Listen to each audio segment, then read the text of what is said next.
May 26, 1940. Over 338,000 Allied soldiers are trapped on the beaches of Dunkirk, France.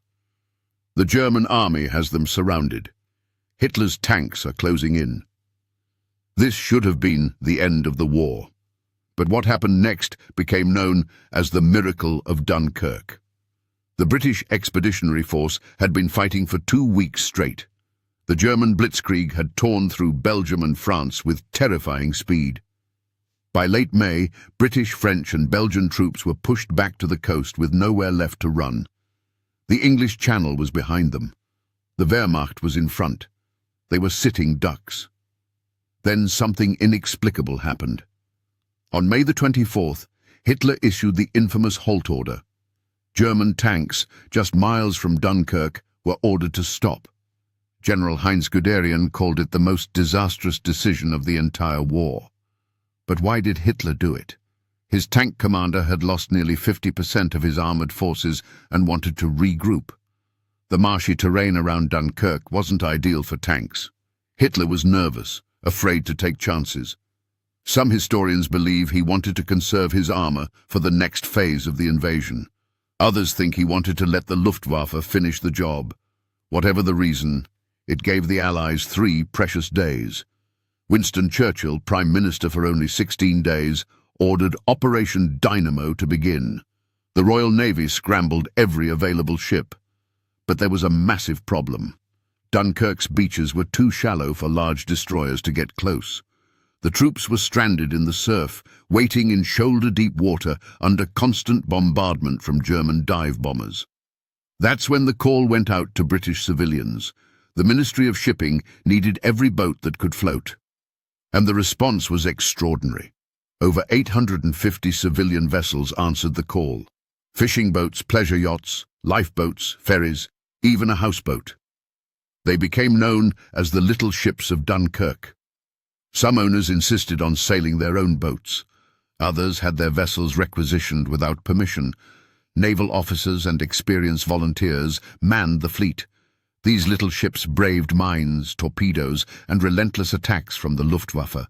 They plugged the gap between the shallow waters and the larger ships waiting offshore. On the first day, only 7,669 men were rescued. But by May 31st, over 68,000 soldiers were evacuated in a single day. The weather was eerily calm, with unusually light winds for that time of year. Without those conditions, the operation would have been impossible. The Royal Air Force fought desperately overhead, engaging the Luftwaffe in brutal dogfights to protect the evacuation. Most soldiers on the beach never saw these air battles happening miles away. Many bitterly accused the RAF of doing nothing, not realizing pilots were dying to save them. Here's what most people get wrong about Dunkirk.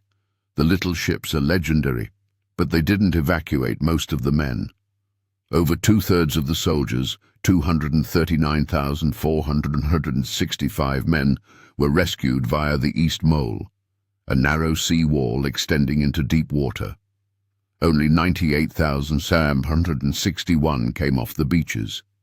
The Royal Navy's destroyers were the real workhorses, crossing the Channel again and again without rest, suffering terrible losses.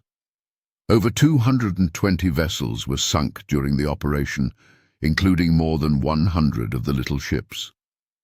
By June 4th, when German forces finally closed in, 338,226 Allied soldiers had escaped.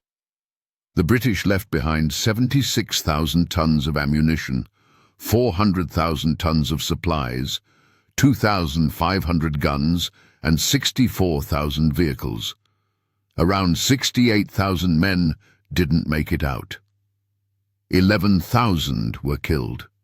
40,000 French troops were captured when Dunkirk fell.